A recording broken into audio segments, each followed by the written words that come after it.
So hello, everyone. Nice to see everyone here. Really happy to see those introductions keep flowing through. So today we have a pretty exciting event, the first ever CMC Converge event. And we are trying out a new mode, a new type of presentation and presentation style called Pecha Kucha, which we'll talk a little about later. Just to start off, I'll be one of the hosts today. My name is Eva Maxwell. I'm a consultant from Gelder Gingras Associates. We are a bilingual firm in Ottawa, Ontario. I mentioned that we are located in Ottawa. I also just want to quickly do a land acknowledgement. Of course, we are located on Turtle Island as a nation, and Ottawa is the unceded land from Anishinaabe Algonquin peoples, and so I just wanted to put that out there. So I'll be doing a little bit of moderating and passing back and forth between speakers. We'll also have 3 breakout sessions, 15 minutes each. And I'd just like to give a chance to my co-host, Nicheta Bhatia, to introduce herself.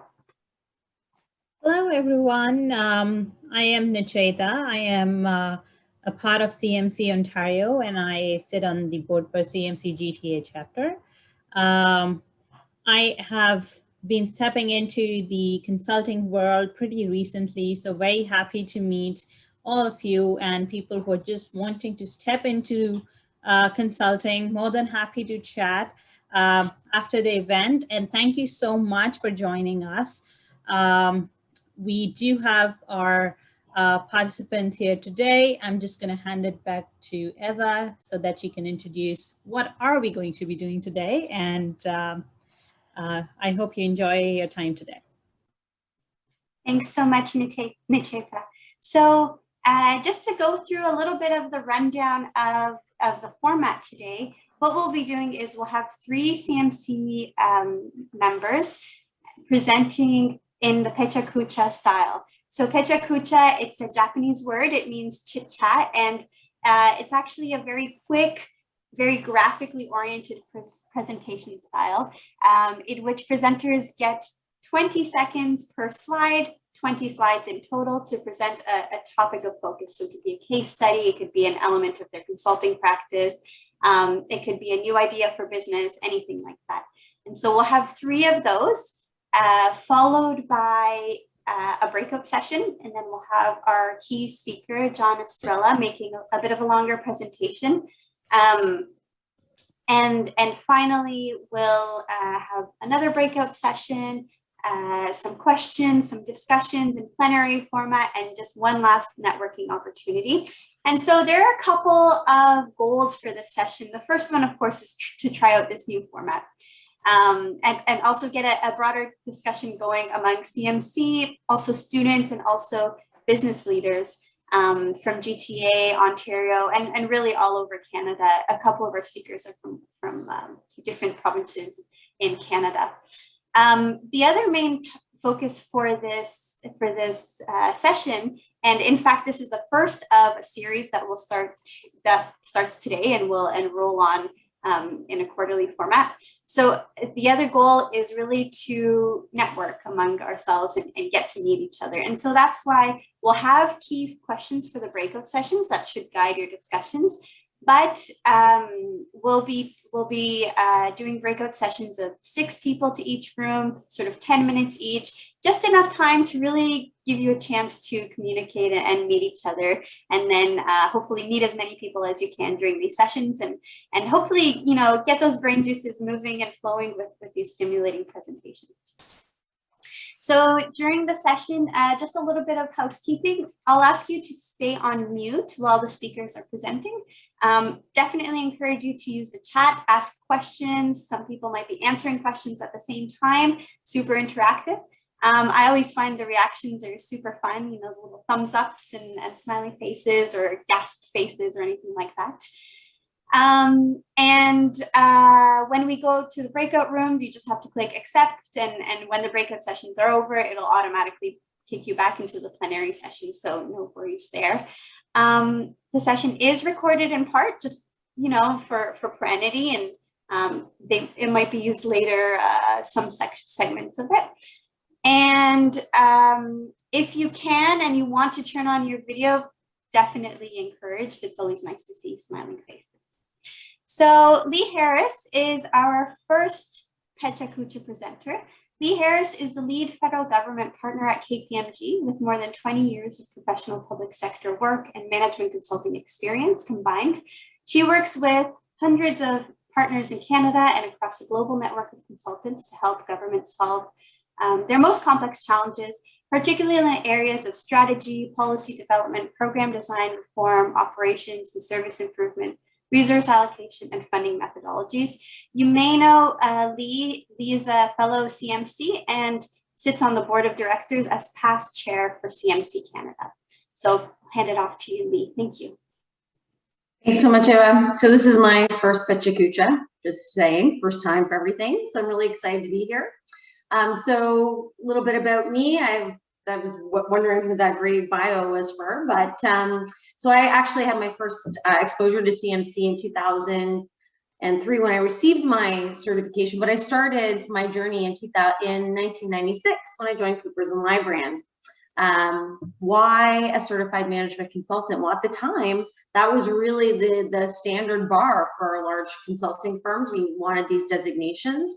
It's not to say that, you know, the practice of management consulting is its own discipline, and I'm a really big believer in credentialization, in the importance of a code and some guide wires for our industry.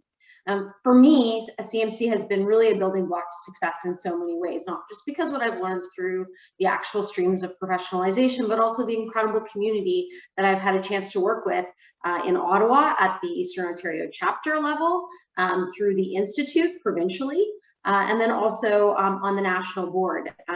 Some of these consultants and CMCs are some of my closest and dearest friends. So really, I would say that the CMC path is not necessarily the path that is always taken, but I would strongly encourage anyone who is passionate about this industry, passionate about solving problems, that a CMC is worth the time and the investment. And what does it mean when you say you're a CMC? Well, I mean, there is an entirely professional component of this, right? We sign up to an ethical code of conduct. We declare ourselves to be independent and client focused. And we live by the parameters of our code and also by the laws that govern us provincially and federally. At the end of the day, really, it's about client passion and wanting to bring your best self every day to your clients. And I truly believe that CMC is such a rich experience that allows you to really elevate that experience for your client, sort of helping them rise above where they might have some expectations. We can actually raise that bar, bring it higher, and have them expect more from the consultants, particularly the management consultants that darken their doorstep. I really think that clients look at us as individuals and practitioners, and they see and attribute these things to us. A CMC has incredible value for your business. I was also a small business owner before I sold my business to EY. There are incredible exclusive offers that CMCs get to access. The MASS program is one. If you don't know about it, I encourage you to really get in touch with that. An incredible network of professionals who will inspire you, educate you, and challenge you. Access to professional development, training, networks. And I must say that when I was a private business owner, I definitely noticed that the business insurance that was offered along with other member benefits was really helpful and really made a difference. I really sort of encourage clients and colleagues and peers to really aspire to different types of growth as a business professional, but also as an individual and part of your community. And that's really a big component of what CMC offers. You know, it adds value to your team, whether it's a small team or a large team. I mean, the great thing about this is that you are in charge, you're the navigator of your own pathway, and CMC has lots of flexibility to support you in this journey.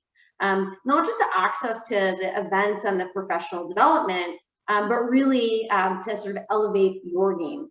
So I mean, I guess really when we think about you know, being part of this larger management consulting, you know, CMC team, and that's really what I've always felt, and it's what it's kept me close the association, to my colleagues and professionals, and why I encourage my staff and folks I work with to seek out the designation.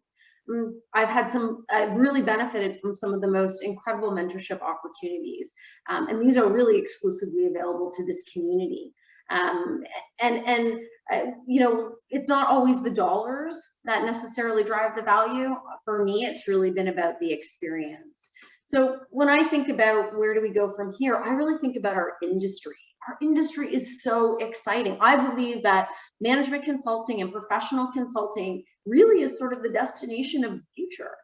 Think about the gig workforce. Think about how we work now post-COVID, right? In highly remote and hybrid environments. So the limit is endless, and the potential is huge. And I encourage anyone who has passion, you know, to grow and bring value to your clients and make an impact in your community, that CMC and management consulting in general is absolutely a great way, a great path to follow, even if it's not the path most commonly traveled.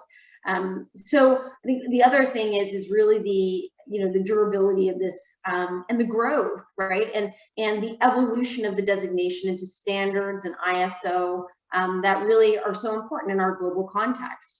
You know, when I think about, you know, what could be next steps for anyone is to join up, right? Be part of the team, register, connect with someone. You know, it's an incredibly simple process.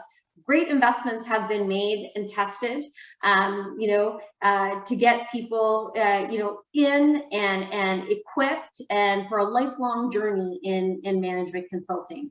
I hope that you'll join the team, be part of our cohort and our tribe, and just want to thank everyone for allowing me to be here today. It's been an incredible pleasure.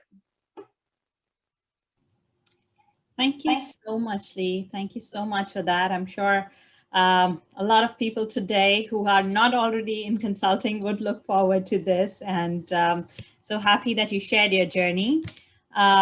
If you have any questions, please do mention them in the chat, or if you want to talk to them in the breakout rooms, feel free to do that as well. Really happy that there are more connections coming in LinkedIn. Next, we have Chris. Chris Carter is, again, a fellow CMC, and he's the principal at OrgShift Solutions in GTA. He's an experienced organizational transformation consultant with over 25 years of assisting clients in all aspects of change, especially when enabled by technology. Now, as the principal of OrgShift Solutions, a Canadian corporation, Chris continues to challenge assumptions about how organizations approach and structure change, how groups collaborate and make decisions, and how disruptive digital technologies can be leveraged, combining to achieve breakthrough transformation outcomes. Chris, off to you, and why don't you take it off from here? And my time starts now. Actually, maybe on the next slide, which is great. I just look like I'm not on mute, but I am not on mute. So I'm just going to hit a couple of the other highlights that I've been doing this a while. I think that's it. And you'll notice that I've got a COVID haircut here, which that picture doesn't come close to representing. Had a lot of fun with some of the large firms, and I've been focused on IT enabled. So what am I passionate about? I'm passionate about how organizations change and how I can help them transform how they change. It's about strategy. It's about making better decisions. It's about facilitating better meetings. It's about understanding how culture drives performance, especially around understanding how you get the benefits from transformation. So I'm going to cover three things today. I'm going to talk about how much fun it's been to deal with clients virtually, and now we have to do it in a hybrid mode. And I'm making some suggestions about something called a digital interaction approach, and I'm going to do that in the context of a client story. I don't know about other people, but I'm having some challenges with the slides kind of having some fun. My client is a GTA suburban library, 100 people, 4 branches. They did their last update in 2013. A newish CEO who has decided that now is the perfect time to refresh the strategy, and that he's exactly right. Some of you might recognize that branch, we'll see.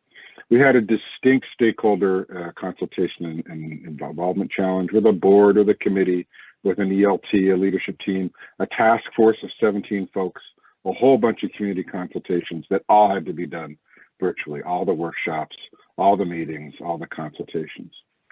And our approach was based on something called Sightline by Rebecca Southerns, who actually is the chapter president of the International Association of Facilitators in Canada. And she's she's written this brilliant book last year during COVID, and I think it's a bestseller in some of the management consulting book areas. But we loosely based it on that. And if I were to try to hit the highlights of her approach, which is very much about collaborative strategic planning, it's got 6 steps. It's about anticipating and planning. It's about attuning, which is all about setting context. Aligning is the major work of strategic planning. Then you have to assess and go back as required. Ultimately, it's about getting things done, which is adapt, and then you want to have it be part of the corporate memory, which is what archive is all about. You'll notice it's a hopscotching sort of process.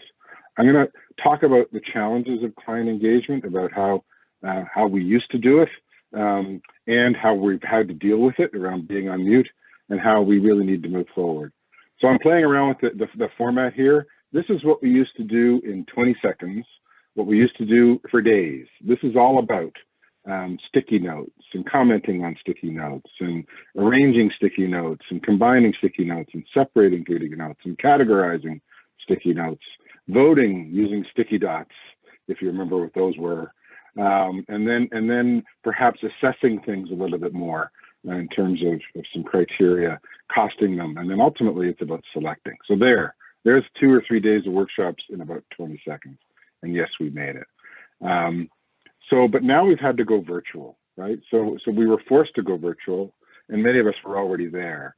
But there were challenges, technical challenges, dependency on presentations, only one person talking like me, large group problems, loss of body language, trust, use of video encouraged, but sometimes not always feasible. Anything we've learned out of this, it was about facilitation is critical. You need to still do facilitation, and you needed to prepare. What we couldn't do is just virtualize the experience. That was not the right way to go. So that would be the big takeaway from being virtual. So we need to embrace and not be nostalgic about the way things used to be. Yeah, we made them tolerable, maybe even good, but the future of meetings and our collaboration with clients is hybrid. So let's smarten up. Let's think about a new way or an adapted way of going end to end and thinking about digitally enabled interactions. And what's different about doing that? Well, some things aren't different. They stay the same. It's about understanding your outcomes. It's about understanding who needs to be at the table. It's about designing a great process. It's about facilitating a great process, pulling content from step to step, and then ultimately confirming, did you get what you stepped out to do? But some things are different. There are opportunities to expand who's part of the conversation. There are ways to make this work, but you have to go create a learning curve for your client. You can't do everything right off the bat. You can use tools in these processes to mitigate biases, which is a huge advantage, but you do need to take the time, and you need to be able to adjust. So a key takeaway from the conversation today is about breaking it down and aligning the activities to things that I call our time and my time, which I'm going to explain in a second. But you also need to fundamentally believe that this is a good way of dealing with collaboration with our clients, that a good process will get you to a good outcome. So this is what I mean about a set of linked interactions. It's about combining my time and our time activities in kind of a DNA strand. Here's an example. Let's do a SWOT before we actually meet and actually have a dialogue using the interaction platform to vote perhaps on the most important aspects. And then when we actually meet, we can actually discuss the things that we think, all of us think is most important. Maybe you can do a breakout after the meeting and work out in small groups and then come back and report back to the larger meeting, a week later. So that you have a common space. It could be Google Docs, it could be whatever your choice of tool is, it doesn't matter. I happen to use Power Noodle quite a bit, a really interesting Canadian tool, but it's not a requirement, right? So here's what we did actually at the library. We followed an adapted Sightline approach and broke up the interactions over 7 weeks. And you can see it had a combination of our time and my time activities, which worked really well. I'm going to leave you with 2 things. One, from a digital interaction tip. Use rituals. They're just ways to humanize the interactions, and this book is great about that. We tended to use it at the library around beginning and ending a meeting, but they can be used at any time, especially if the meetings are getting long. And then the last thing, we use this a lot at the library, is we gave people lots of different ways to say yes and provide a gradient of agreement, and only usually one way to say no. Now, sometimes I used a 4-point scale, 5-point scale, that doesn't matter. The whole point here is that this is rooted in collaborative planning and agreements and facilitating agreements. So this is like 7 ways to say yes and 1 way to say no. So there you go. That's collaborative strategic planning in 400 seconds. Thank you. That was impressive. And I'm really looking forward to the breakout sessions after this, just to discuss all of this really great information that I have to say is really impressively coming in these Pecha Kucha formats. I particularly like the elements about rituals and also the my time and your time. So next up we have Glynis Middleton. So Glynis is in Edmonton, and this is actually, thankfully, my second time getting to present and participate in a conference with her. So hi, Glynis. Glynis is a CMC and a consultant who specializes in finance, business planning, business process improvement, and strategy. So her advisory is in the area of development finance, which is really the intersection where finance and strategy meets. And Glynis will be talking a lot about her business and really her perspective on how to get this moving and how to make it work for your business. So take it away, Glynis. Thank you. Just testing my microphone. You can all hear me? Thumbs Perfect. up? Excellent. Thank you. And so, Sandra, I think you're going to start my slides and you're going to be timed. So I got to get it in. What is development finance? I get asked this all the time. I'll tell you what it's not. It's not accounting. It's not engineering. And it's not fundraising, though those may be part of the plan. Development finance is the efforts of local communities to support and catalyze growth in physical development or industry. Connecting clients to necessary capital required to complete their project may take the form of grants, bonds, loans, venture capital, and other elements of a capital stack. As I like to say, like all finance, it's about money. But in this case, it's about public money. That's right, your taxes. Your municipal property taxes, your provincial and federal income taxes, even sales tax.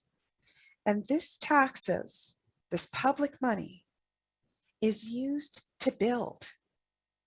When working with architects, engineers, community planners, economic developers, and visionary leaders, we may hear keywords like pre-construction planning, project economics, pre-design work. Those are all words that I come across and should make you think, gee whiz. So what kinds of buildings? Public money can be used to build buildings, communities, and public money used to build buildings like office buildings, communities like urban growth nodes, rural communities, or industrial parks. We also like to think about those facilities like warehouses, high rises or apartment buildings, but it's also used to build programs. Public money is used in emergency services, climate change, or social service programs. All of these public use monies have to come from somewhere, and they are used in an organized manner. So first of all, when I start to talk about development finance services, we talk about finding the capital. You need to have the connections to uncover sources to develop funding opportunity plans, business cases, and feasibility studies. Another one is to get the capital. In order to get the capital, you need funding pursuit plans organized. You need multiple applications completed and funding program requirements tracked and satisfied. And finally, to deploy capital, you need implementation plans or post-award deployment plans that tell you the who, the what, the when, the where, and the how of the capital that you have secured. Gee whiz, doesn't everybody need that? So you may encounter development finance in the news. When you hear about COVID recovery funding like Canada's Rapid Research Response Funding or America's 2020 $2.2 trillion CARES Act and the American Rescue Plan Act of 2021, providing another $350 billion in state or local recovery. Perhaps you'll hear about green funds, shoreline recovery programs, or maybe you'll hear about flood, forest fire, or other disaster mitigation programs. You'll definitely hear about development finance when you hear about infrastructure funding. When you hear about new affordable housing, public transit upgrades, or new roadways and trails, that's infrastructure funding at work. There's also some innovation in development finance that you'll find when we hear or talk about P3, or public-private partnership approach. That's been used to build everything from monuments to hospitals. You'll probably have encountered microlending programs in developing countries, but I was impressed when I heard about the first and only green bank in America. Self or Solar and Energy Loan Fund provides residential improvement microloans to qualifying borrowers and forgives up to 50% of the debt if the home gets to net zero.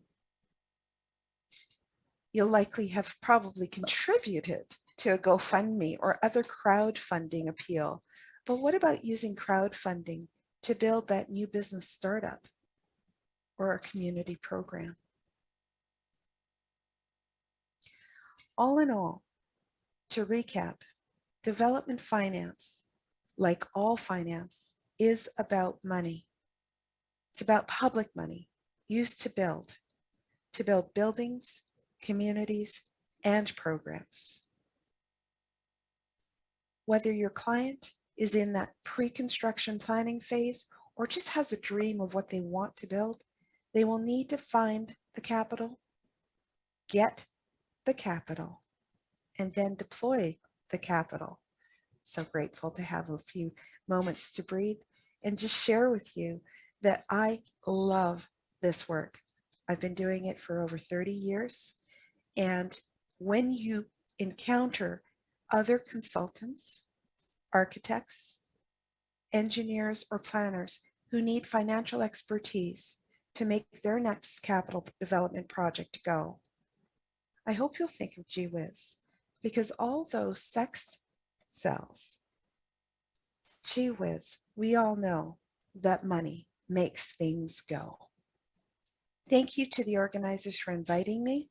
I'm Glennis Middleton, GWiz Business Services, and I think we can post some links in the IM window, and I hope that you'll have lots of questions in the breakout rooms. Thanks.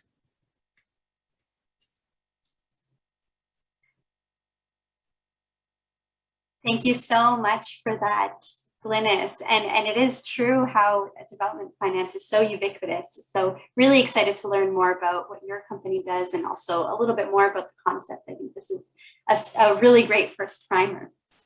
So what we'll do now is we will break out into small breakout sessions, as I mentioned a bit earlier, around 6 people per session. And it's really just about meeting each other and discussing all of that great information that sort of came at us in these really short capsules. So to facilitate that a little bit, we'd like to ask you, when you introduce yourselves in the breakout sessions, if you could just pick one of these questions to answer. So the first one's about CMC. How has CMC helped you in your practice, or where do you hope it takes you on your journey? About the hybrid work environment, what are your suggestions for working in the hybrid work environment of your clients? How can we, move from virtual to this next stage now, hybrid? Development finance, where have you encountered development finance in your engagements or your education? And maybe about the Pecha Kucha format, what did you think of it? Did you like it? Would you present in the same way? What would your presentation be about? Or really, you can even just answer a personal question about yourself. What new skill did you learn during COVID, or what would your superpower be, or why? But have fun with it. And the breakout sessions will be 15 minutes in length. And then after that, we'll come back here, debrief a little bit, and then get ready for our key speaker.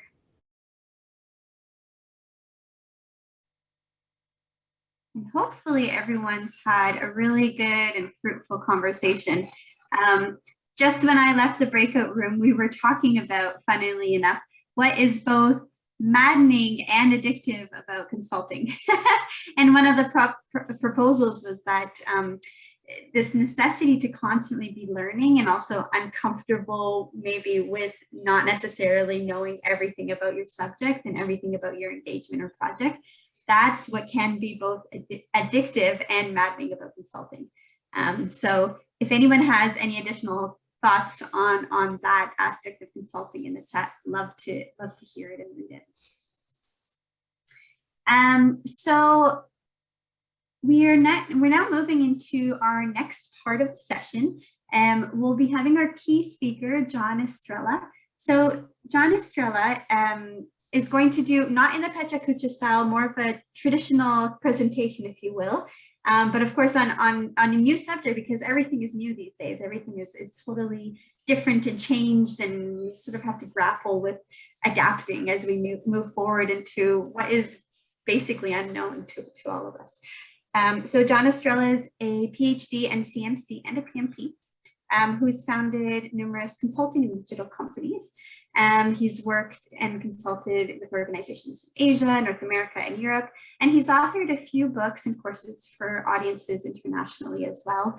And I think that John has also put in, if I'm not mistaken, a few links to his books in the chat there, which I'd encourage everyone to check out, because that's pretty exciting. And hopefully, John, you'll touch on that a little bit on your books and maybe provide the links again or the titles as you do your presentation and after. John is also excitingly both a mixed martial artist and a PADI master scuba diver and a world traveler. So super exciting and really looking forward to your presentation, John. Awesome. Thank you so much for the introduction, Eva. If we could go to the next slide, please. All right, my name is John Estrella, as mentioned. Today, I'd like to talk to you on how to build $1 million consulting practice. It's an amount that I never imagined when I was starting out. When I was in my early 20s, as probably most of you are, you're just hoping to make that 6 figures, and then you figure out a way to do that. And then hopefully you reach that, and then you get stuck, and then you figure out what should I do next. So as a result of learning how to do that, I created a book trilogy at the beginning of the pandemic, and I published them. I haven't had a chance to actually promote them. This is the first time I'm actually sharing it, and you can download that from my website, which I listed on the chat. So essentially, if you set up your company properly, your consulting practice properly, you could start it, you could scale it, and eventually you could sell it if you want to. So it's not dependent on you, and that's what I wanted to focus on today. Next slide, please. Next slide, please. Okay, so here's just a quick thing. Most people are aiming for that 6 figures, or I just want to use the number 120K, because if you're starting out as a management consultant, for a consulting firm, you'll probably make about 87, 88K. If you're a strategy consultant, you'll break that 6-figure income. If you're a managing consultant, you'll make 121. So if you look at someone making 120K, if you divide it by 12 months, they're making 10K a month. If you divide it by 4 weeks, and by 40 hours, they're basically charging or getting paid $62.50 per hour. So I want you to remember that number. Next slide, please. Now, when you are working for someone and you're making 100,000 or 120K, all of a sudden you'll think, okay, can I just do this directly on my own without having to go through a consulting firm? So you say, okay, 120K divided by 12 months is 10K. 10K at 4 weeks, 40 hours, 62.50, as I mentioned earlier. But then when you start working out the numbers, 52 weeks in a year, there are 2 weeks of holidays, minus 4 weeks of vacation. Hopefully you give yourself that much or more. And then there might be two weeks of training or illness. When you look at that, you're really only working 44 weeks in a year. And hopefully you're not working 40 hours, you're working 37.5. That's the average based on Statistics Canada. And if you were to charge your original hourly rate at $62.50, you're only going to make 103. So you say, well, wait a second. I went solo from 120 as an employee. I'm down to 103, and I'm on my own. maybe I'll charge 75 bucks an hour. Then, you go up to 123, or maybe I'll charge $100 an hour. Now you go up to 165, or maybe I'll charge $200 per hour, and then you'll get up to 330, and then you'll get stuck. And there is no way to get out of that unless you change your business model. And that's what I want to talk to you about. Now, there's nothing wrong with making 100K or 120K or 200K. But if there's an option to go up, the question for you is, would you take it? And if you could respond to the chat with a yes or a no, let me know. Let's go to the next slide then, having said that. So some people are saying, okay, I want to get out of this $330K or $300,000 or $500,000 limit. And you probably heard of the value-based fee. So the model is, instead of charging per hour, which is limited in a week, in a day, you'll charge 10% of the value that you generate or save for your client. So for example, Glynis mentioned about bringing in $1 million for a client of development funds. If you charge them 10%, then your fees is 100K. If you help them reduce costs by $1 million, then it's reasonable for you to charge 100K, 10%, because that reduction or that additional revenue is not one time. They're going to continue to experience that year over year over year. So it is very reasonable. So the question is, for you as one person, as one consultant, to get to 1 million in annual individual income, where can you find 10 of those clients? You'll probably have to chase them. And then how much work do you need to do, the work effort to deliver those results? And then all of a sudden it gets overwhelming, because now you get this high paying clients who's paying you 100K, and you need to have 10 of them, or 12 of them to hit your 1 million in a year. You say, wait a second, there's something that I have to do differently. But this is certainly one model, but I think there's a better model, which I'll share with you on the next slide. So what I'm proposing is, you still look at that 1 million as your goal, you divide it by 12 months, and then all you have to do is make 83,000 per month. Now, the good thing about automating certain parts of your business is it is not limited to 8 hours per day. All of a sudden, you've got 24 hours a day, 365 days in a year. So if I want to make 83,000 over a month, 30 days, I only need to make 27.78 per day, and my million is right there. Very, very visible, very vivid. The question is, what do I have to do to make that much every single day? Well, you could potentially package what you know now into a digital or a self-serve product and sell 6 of those every day. All of a sudden, you're hitting your 3,000 a day, right? If you have $1,000 product, it could be a SWOT analysis, it could be a development training, it could be anything. 1,000 of that, you sell 3 of those, then all of a sudden you get $3,000 per day. Or if you have a $1,500 product, you sell 2 of those, then you've got your $3,000 per day. And then before you know it, you get your 83,000 per month. You've got your 1 million in a year. Simple enough, right? But we don't think of building our business this way. We always think of, oh, consulting is exciting, I want to learn something new. And that's great, but it's hard to repeat and it's hard to scale. So if you could package what you know now into something tangible with a very, very specific result, you could charge a specific amount. So if I'm going to charge someone $500, as long as I'm able to give them $5,000 worth of result, I wouldn't hesitate charging that much. If I could show someone, for example, like Jennifer was on my breakout session, she helps client, find $10,000 or $15,000 client. If I charge $1,000 or $1,500 for each one of those, which is 10%, all I have to do is close 2 of those every day, and then I've got my $1 million. Simple enough, right? Okay, next slide, please. Next slide. So there are 5 things that you have to do, and I'm going through these things fast because I wanted to get into the examples. So the first one is package your expertise to achieve one specific result. So what I mean by that is, when I talk to you, what is that specific measurable result that would either help generate revenue or reduce costs for your client? Most of these things are quantifiable, but there are also certain things that are not quantifiable. But like, can we formulate it so that the result that I give you, whatever you're paying me, it will allow you to get 10 times the value? And that's what number 2 is all about. Ensure that your clients will get 10 times the value. So if I'm going to charge you $100,000 to help you find a development fund, and I'm able to get you $1 million, I think it's a fair assessment, because I will also show you how to do it on your own later on. So I'm going to charge you $100,000 to help you find $1 million in development fund, and I'll show your team how to do it, so that next time they could do it on their own. So all of a sudden your value just skyrocketed, right?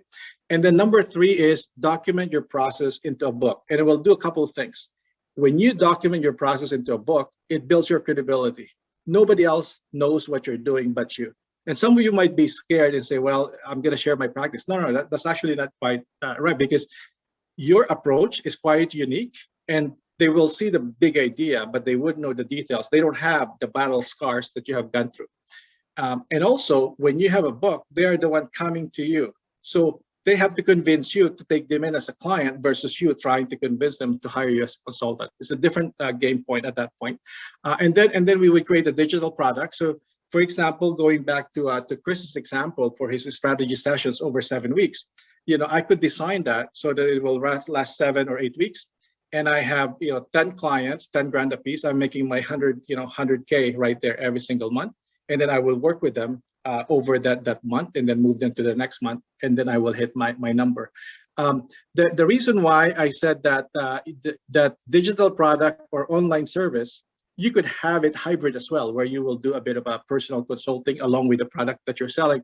The reason why I say 500 to 2,000 is 500 is a good number. Below that, it becomes cost prohibitive in terms of marketing, because you got to market your product automatically as well. 2,000, beyond 2,000, you need to speak with someone to actually close that piece. And I don't want to talk to people because I'll be on the phone every single time. So I'd rather sell them something, they get it, and then they could come to me for more info, but then I will charge them at a higher rate that will help me get to that 1 million. And then the 5th step is a self-funding automated client attraction and authority preeminence creation. So for example, and you've seen it, I'm giving away my book here. So you could have my book, you get great value from it, and then you could decide what to do with it. And if I'm running, which I am, if I'm running an ad on Facebook or Google, I'm spending $10 to get one person to buy a physical copy of my book, which will then pay for the $10 that I spent. All of a sudden, I've got this automated client attraction that just runs 24/7. And then those that wanted to engage me more will then be able to talk to me, and then we could figure out how to help them move forward. Okay, so that's the general idea. And then once you have that book, it's basically the foundation for your consulting. I don't consult on 5 different things. I consult on one thing based on my book, and I will help you to go from point A to point B. And I'm also an author, so there's the credibility, and I'm also a speaker. I could talk about things about my book. And I don't know about you, but every time I teach, every time I speak, I get clients coming into me, asking me, what is the next step so that we can engage you? It's not the other way around. So all of a sudden, you've got that piece on the left side. And then on the book itself, you could start creating a series. You probably have seen the series for dummies, dummies books, that type of thing. So that's there. You could derive certain things from your book. You could transform it into an ebook or another course. If you want to add more things to add more value, you could have assessments, right? Questionnaire, software, template that you could sell on top of your time for consulting. So if I'm consulting with you and I give you a questionnaire that I'm charging $100 a piece, and they have 100 employees, you can see how the number grows pretty quickly without you having to work on an hourly basis. And then with that, on your marketing side, you have a bunch of things that will happen. The organic piece. This one is some sort of organic attraction for me, but I'm also running paid ads, right? I'm spending $10,000, $15,000 per month on one product. If I want to make more, I spend $100,000 per month on that product to attract more clients. And then I also have affiliates. So this forum is an affiliate format because we all belong to the same association. And then you could also license, which we have done. We would license our intellectual capital to someone else. So all of a sudden you have royalty checks coming in from different parts of the world without you having to do anything. And of course you could partner. So as you can see here, it's a lot of things that's available for you. Jeremy is asking a question, would love your perspective on customizability based on these models about product. Yeah, I used to like customizability, but I would go to a chocolate manufacturing company, and then I have to customize it for that. And then I would go to a car manufacturer and I have to customize it for that. I would work for a bank, and then all of a sudden I'm spreading myself too thin, right? But if I go into you and I'm gonna give you result X, and it's the same thing for everybody, and that's one way, the fastest way to get you from 0 to 1 million. Jeremy, if you customize things, you're gonna be repeating the same thing over and over again, and the result is a bit harder to convey to your clients. Hopefully that helps that answers your question. Glynis has a question also. Love this eye-opening, mind-expanding a business model. For sure, Glynis. I was, when you see that 6 zeros after 1, it's a different feeling than seeing 5 zeros after that 1. So it's just mind-blowing, and it took me a while to figure it out. And to be honest with you, I didn't figure it out on my own. Somebody else helped me, who's just to totally change the way I think, and that's what I'm hoping that I'm doing with all of you. Next slide, please. So just as an example here, an agile coach decided to do an agile transformation book, and then turn that into an online assessment and training. So they're able to get a book, they're able to get the online software as a service, and charging $1,000 per staff. So all of a sudden, you land a client with 50 or 100 or 1,000 staff. All of a sudden, it's just a big number. And then you could come in for group coaching, once a week, once a month. If you're a security consultant, I know Jeremy is, he could create the vulnerability assessment book, and then he could automate the threat and monitoring and team mentoring, charge them $3,000 per month or $100 per day. And then there's an incident management consulting piece, and then all of a sudden your model is different. If you're in HR, you could come up with a franchise owner recruitment book, and then help them train and onboard their staff. You could say, I'm going to charge you $5K per recruit, and then you just need to do 70 or 20 of those per month. And then you would have, I love the continuing education piece because it's recurring revenue. I don't have to find new clients every month. So with online continuing education, then I have my base income of whatever it is, $1 million or 500,000. But then I have the recurring revenue of 100 or 200,000 that I don't have to sell every single month. Next slide, please. So another example, if you're an accountant, you could come up with an automation and outsourcing book. So you could show people to say, you know what, doing accounting and bookkeeping in North America or Europe is so expensive. What if I show you through my book that you could actually outsource the bookkeeping or accounting through someone in the Philippines or someone in Africa or someone in Asia? And then you would show them how to implement that. You charge them 10K a piece. You get 10 of those a month, you get your 100K, that's $1 million, 1.2 million in a year. And then occasionally you could put them on retainer as a fractional CFO so that you have your recurring revenue happening in there. If you're an IT consultant, you could have an implementation book, and then you would give them access to the library of the things that you have, templates, procedures, processes, all of those things, charge them a monthly fee, and they have the monthly subscription. All of a sudden, you could just leave off of that. If you're into compliance, regulations, you could have an AODA compliance book, right? And then give them a process, define a process to do a self-audit. You charge them whatever, $50 or $100 for that. And then there's an on-demand compliance officer that you could put in and say, you know what, my job is to make sure that you are AODA compliant and so on. So that's my presentation. It's really fast, but hopefully it changed your mind. I want you to look at consulting in a different way. And I put in my, this is my company's website if you want to speak with me. But only speak with me if you're serious about scaling to $1 million, because I don't have time to talk to everybody if you're like kind of waffly. But if you say, John, I'm making a decision and I am where I am now, I want to get to $1 million. How can I restructure my business? And you give me 8 weeks and we'll do it, right? So that's how to get a hold of me. All right, any questions, please put them on the chat. And Eva, I don't know how much more time I have left, but I'll be more than happy to talk about them. Yep, we have a few minutes for questions, so absolutely. Awesome. I forgot to turn on my timer, but it looks like I'm still ahead.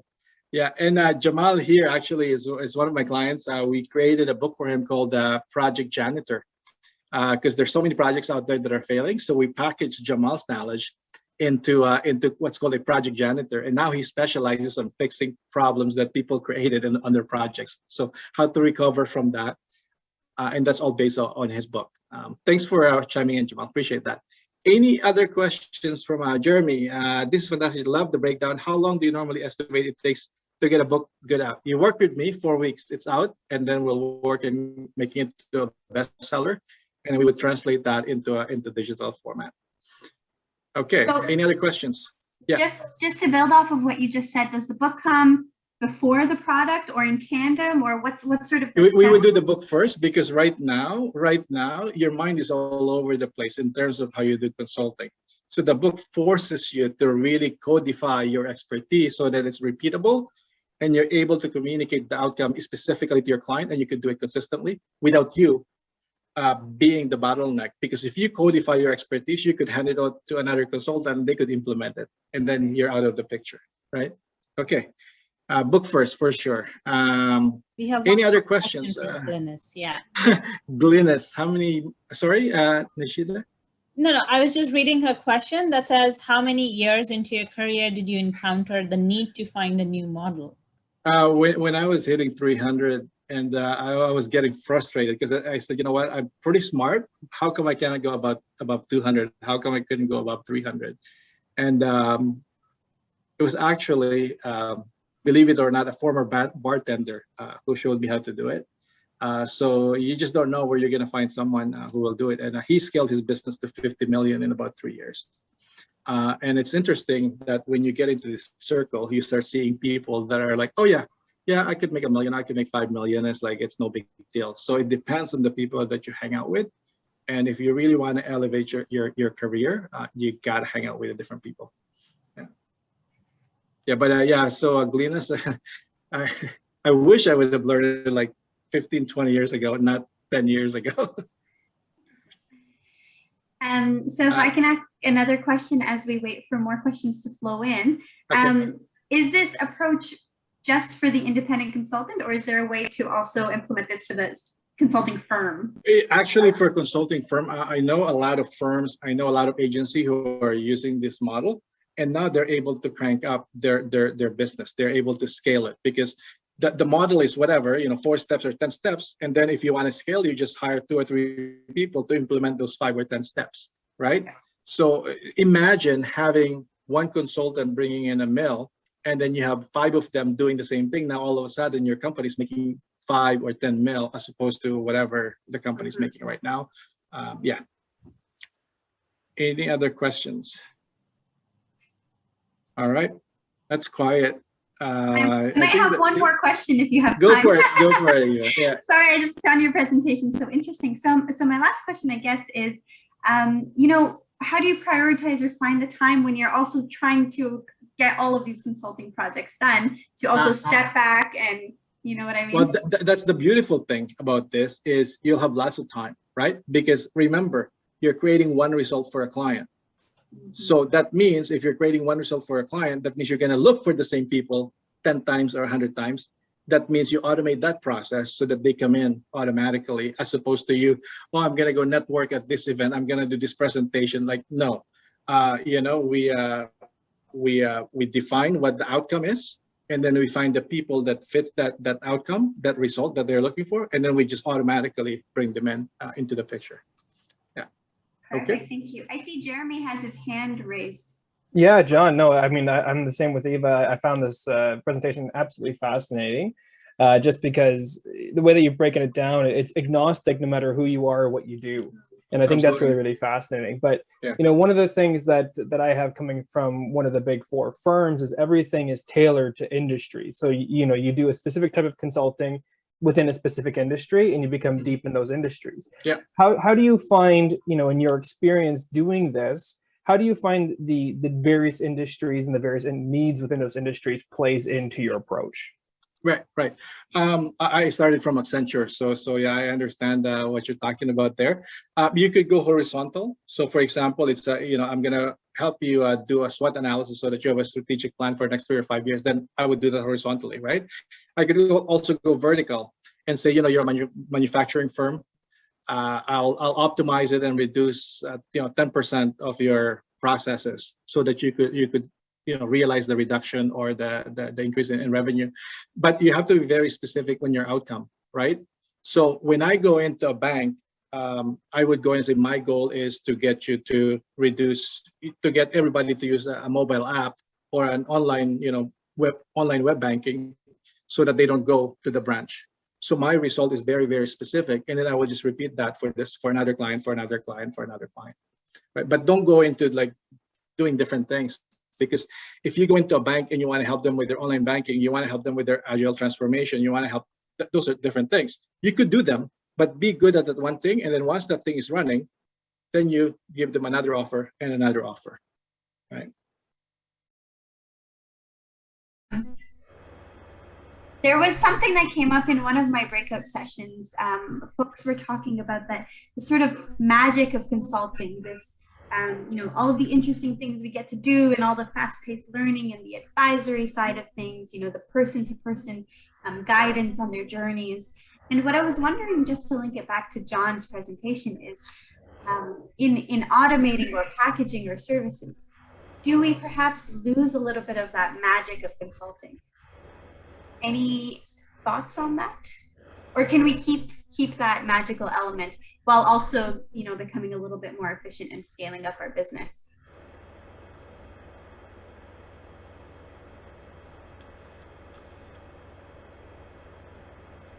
John, anyone?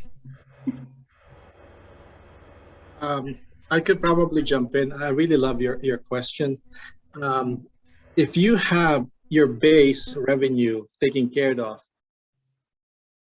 you're almost going to concentrate on the things that really makes you happy and enjoyable. So I guess it's more of a reason why you should automate and package your expertise, so that will free you up from doing that thing, and then you could then pick and choose whatever you want to do next. And that's what I like about it, right? I get to pick and choose, and I have the free time to do whatever it is that I want to do and take on the consulting engagements that I want to take on. So that's my view on it. I love it. So rather than doing and scrambling to do 8 projects at the same time, maybe you're doing the 2 you really love, and the other 6 you're not sort of breaking your back trying to. Yeah. I mean, if you have your base taking care of you, right? Keeping the lights on and feeding you, you could just take on 1 or 2 that you really love. So totally fair. Awesome stuff.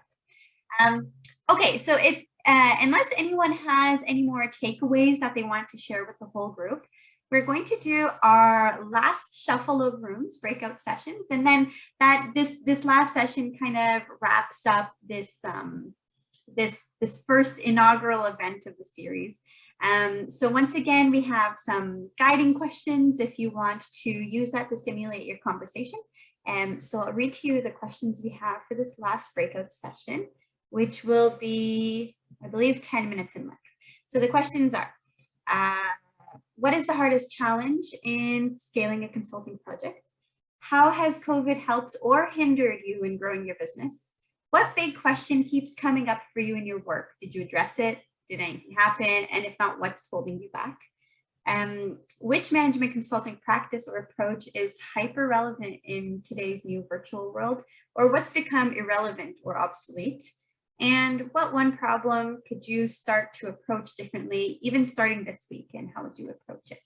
So I will let Sandra, thank you, Sandra, just take us back into the last breakout sessions, and then we'll just reconvene for final farewells after that.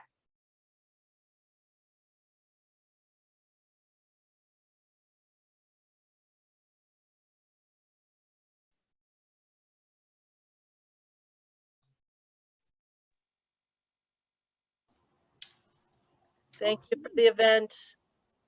Thank you. So we are now wrapping up the event. I see there's just a couple more people left. Thank you all for staying with us for this time. Thank you. I hope you got to meet interesting folks. I hope you learned a lot during the sessions. Maybe just a couple little last messages before we go. So you will receive a follow-up email from Eventbrite CMC Ontario with an opinion survey to complete after this event. There's also the return of What's Up Wednesday, which I guess is starting with an in-depth case study and guide to digitization on September 8th by Richard Gallo. And like I mentioned at the beginning of this session, this has been sort of the inaugural event of this series. But we are planning to do this quarterly. So I believe the next one would be, unless I'm mistaken, in October, the next one of these series. And we'll be keeping up with the Pecha Kucha format, which I think was really exciting. I heard a lot of great feedback about it, and great way to get a lot of brain juices flowing about a few very key topics. Nucheta, any last words? No, I just want to thank all of our speakers today and everybody for joining us. We have put the details of the Going Digital case study in the chat. There's a survey link as well. You would be getting that in your email too. I do understand that some of you had questions that may or may not have been answered, but feel free to reach out to any one of us. Also go visit the CMC website. There are resources available. And if you come up with any questions there, just let us know and we'll help you out from there. Thank you so much, everyone. I wish you great evening anywhere you are in Canada. I think it's evening for all of us now.